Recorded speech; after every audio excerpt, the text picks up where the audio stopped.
The search for a missing Boyle County teenager is over. We have an update on the investigation into her disappearance and her stepmother's death. Police in Mount Sterling have charged 6 people in connection with drug trafficking. And after another dangerous fall, rescue crews in Letcher County say it's happening far too often.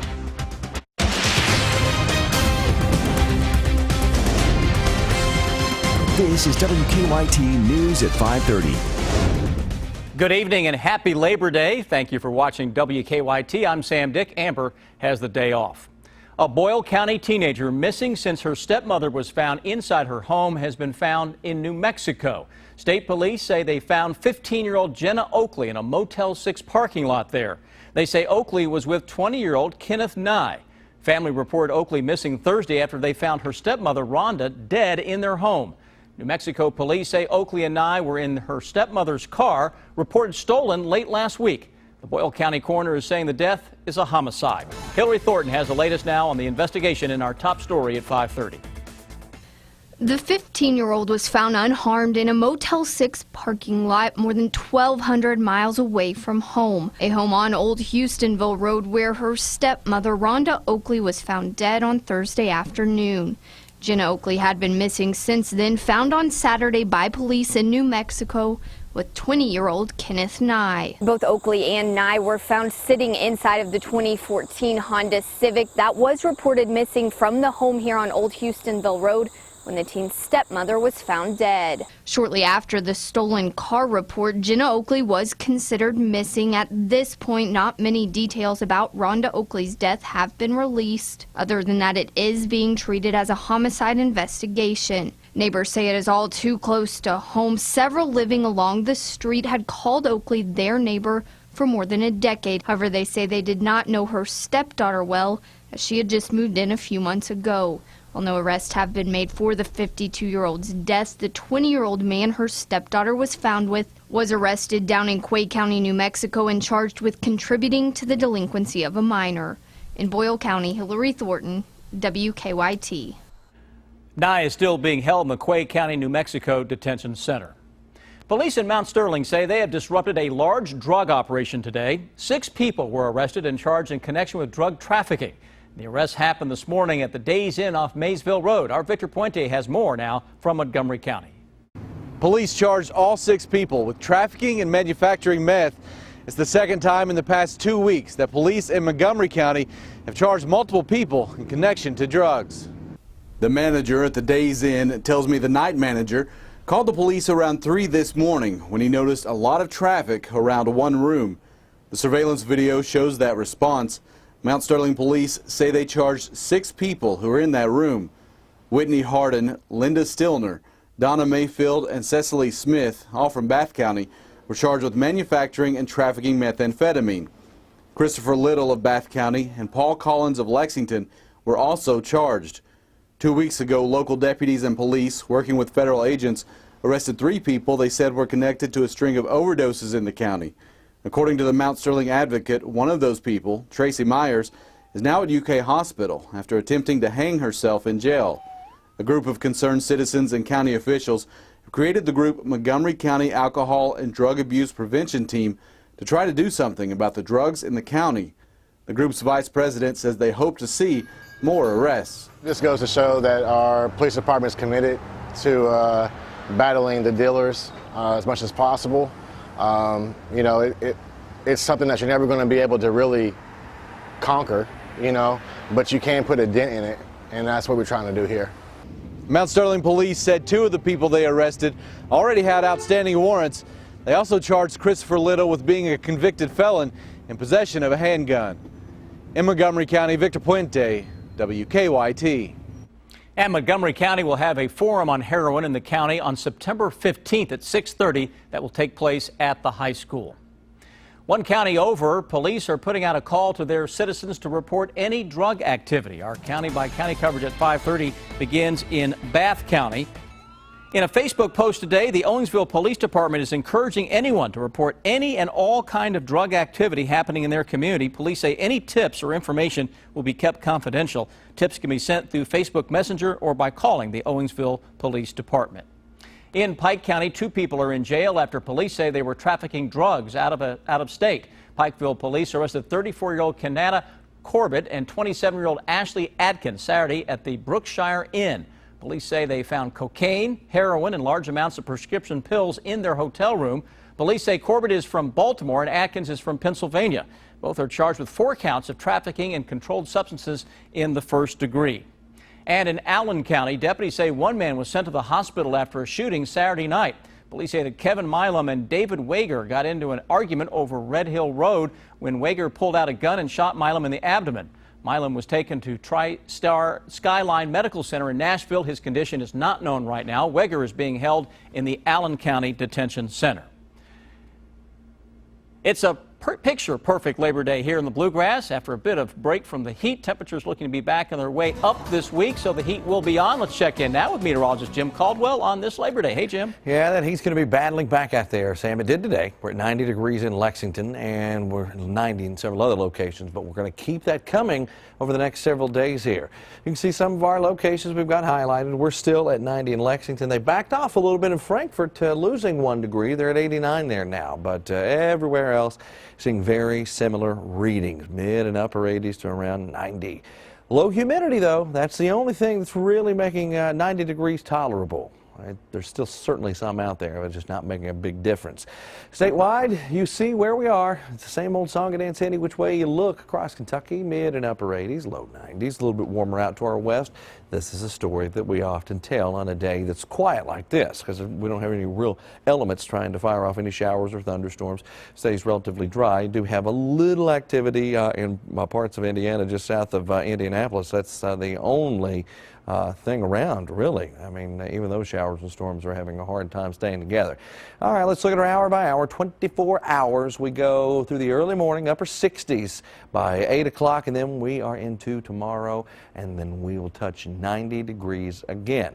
Humidity up a little bit more tomorrow, a little bit more by Wednesday, and you get the general idea. It's very sticky by the end of the week, but another change rolls our way. I'll track that change coming up. Emergency crews were called to Bad Branch Nature Preserve in Letcher County Saturday after a man climbed to the top of the falls and fell. This comes only months after a woman fell and was seriously injured. Lauren Osborne spoke to officials who say this happens far too often in a story that's new here at 5:30. Officials say 26-year-old Justin Lee Maynard climbed to the top of the falls here at Bad Branch Falls and fell. Now, I was told more than a dozen officials responded to the scene, but they say these calls are happening way too often. Officials say climbing to the top of the falls is the #1 cause of death they see at Bad Branch Nature Preserve. The area is very slick. That's why officials are urging people to stay safe when hiking. They say paying attention is key. Well, it's frustrating, really, because you try to tell people don't do that. You try to keep people safe ahead of time. It's much preferable to prevent injury than it is to try to deal with it after it happens. But it seems like we're always dealing with it after it happens. In July, a woman from Wise County, Virginia, fell from the top of the falls. She lost her leg because of her injuries. Emergency officials say in order to stay safe out here, be sure to stay on the trails, read the signs, and do not climb to the top of the falls. And that was Lauren Osborne reporting. Maynard was flown to Holston Valley Medical Center in Kingsport, Tennessee, with serious leg and head injuries. No word yet on his exact condition. Louisville police investigating the city's 81st homicide of the year. Police say they found a man in his mid-20s shot at the door of his townhome in the 600 block of Village West Drive around midnight Sunday. He was taken to University Hospital where he later died. Authorities said some of the man's family members were in the home at the time. Those who know the family say the violence has to stop. It's time to come together. Everything is so crazy now. The killings, among friends, among families.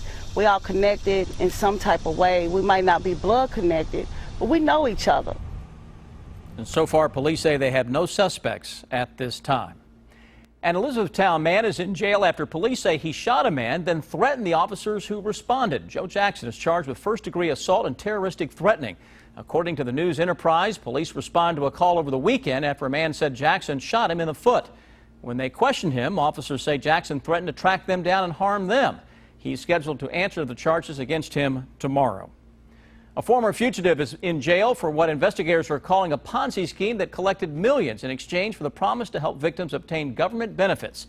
And many of those who lost their savings were veterans.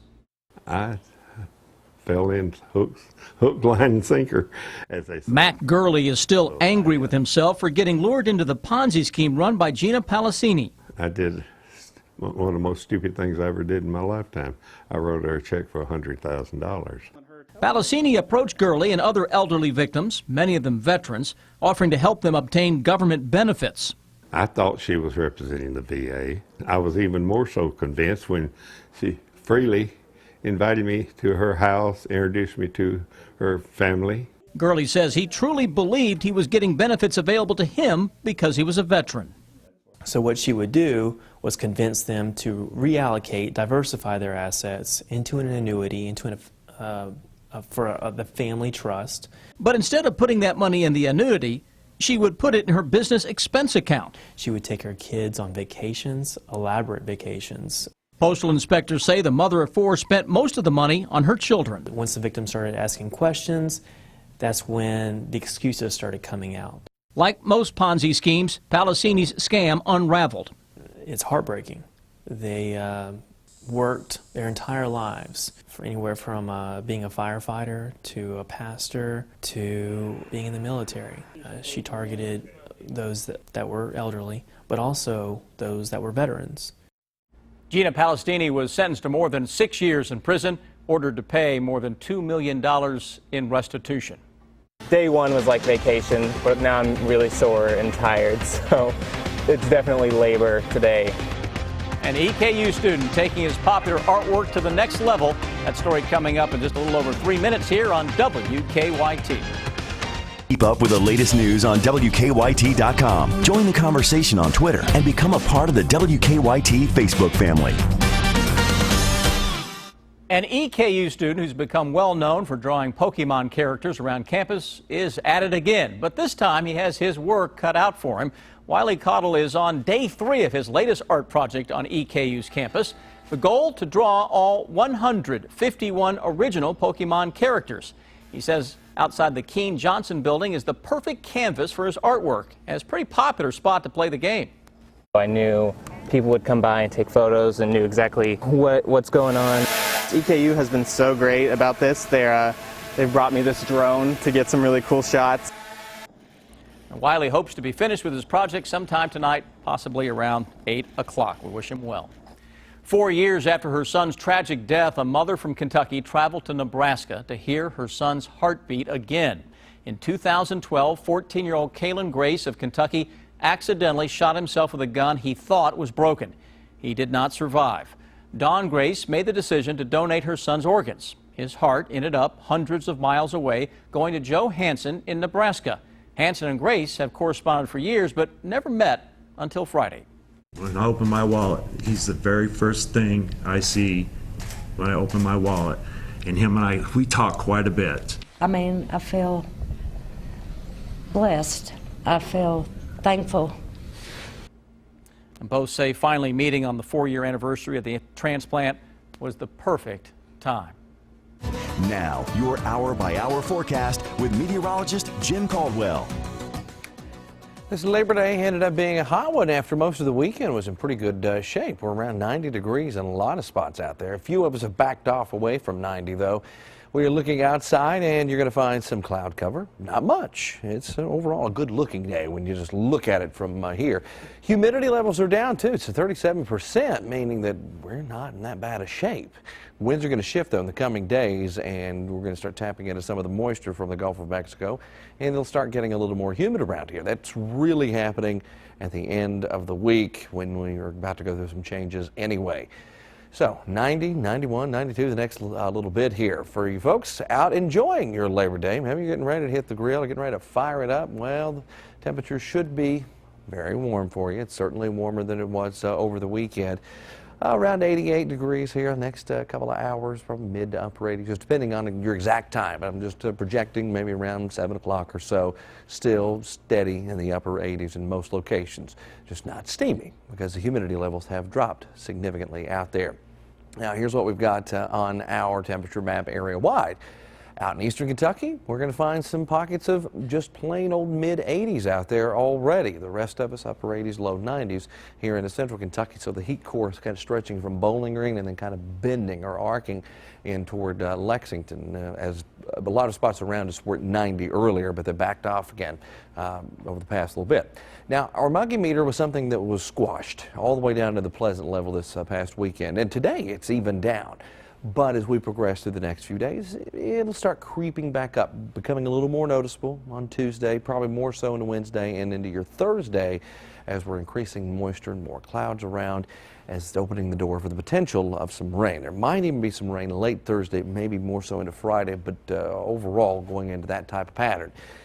Our Defender Radar Network all across central and eastern Kentucky is dry. No showers, no thunderstorms. It's smooth sailing out there for you as far as precipitation is concerned. Now you look off toward the east, and do you remember Hermine? Threw some clouds at us, was a major concern and produced a lot of rain across the southeast. It's still around and still cranking. You can see that what's left of the subtropical system formerly known as Hermine continues to roll across parts of New England, bringing rain into Boston right now, and some clouds and of course very choppy surf for those folks up there. Here we go, hour by hour. High pressure starts to scoot off toward the south and east, and as it does, it'll pump in more heat and perhaps even more humidity in the next few days. But we have some frontal boundary energy trying to line up, system trying to get its act together, one that's going to sweep in here again. Let me give you a preview of what happens late in the week when this finally gets here and takes the heat out of town. We get another blast of that fall air, and temperatures are going to take another tumble. This is one of a few that we're going to get in on, too. Keep that in mind because we'll have another big swing in coming days as well. There you see our 7-day forecast with the heat trying to disappear toward the weekend. Now let me see what we've got going on traffic-wise out there. Area-wide, we're not tracking any major issues. However, we did have a couple of accidents that we were watching a little earlier on the interstate, and another down to our south around Richmond, I-75 northbound. It's an accident after exits 90A, 90B. So that one also obviously slowing the interstate travel down too, Sam. Bit of a roller coaster as far as the temperatures. A few days this way, a few days that way. This weekend was fantastic. Yeah. This week, terrible. Next weekend, fantastic. You get the general idea. All right, thanks. A former All-Stater from Central Kentucky had his best moment in college on the big stage, Brian. Yeah, remember the name Damian Harris? He had some dazzling runs over the weekend against Southern Cal for Alabama. As we all know, the football Wildcats gave away its season opener. Still hard to think about it. Sports is next.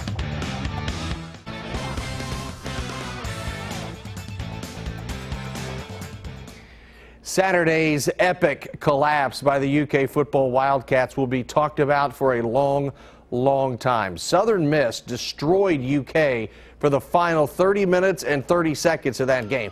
It's safe to say the turning point in that game was this touchdown pass late in the first half, trimming a Kentucky lead from 35-10 to 35-17. The Wildcats never recovered, and there were so many opportunities for UK to not lose the lead. I could think of 5 plays that we make any one of those and we win the game. And that's what it comes down to. We have to, make those plays. We put ourselves in position. We're a better football team.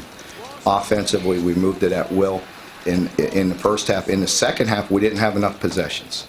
And that comes by not getting off the field defensively and winning some third downs. It also comes with converting. What was nice to see was the first drive of the second half when the offense got the ball, moves it right down the field.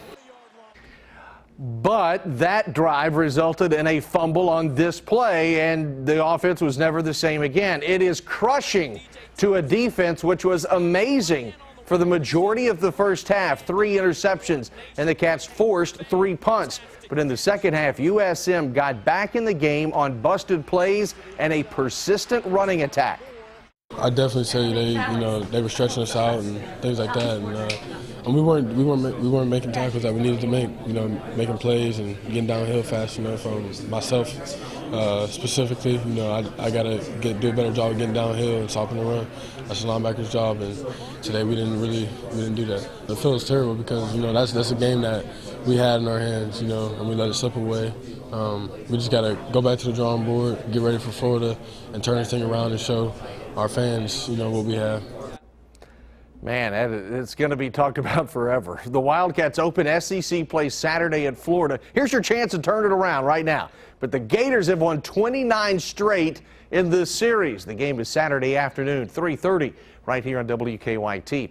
There has not been too many players quite like former Madison Southern star Damian Harris. The folks in Alabama know they have something special in Harris. Old number 34 had his Crimson Tide coming out party against Southern Cal over the weekend. He was dominating in spots, 9 carries for 139 yards.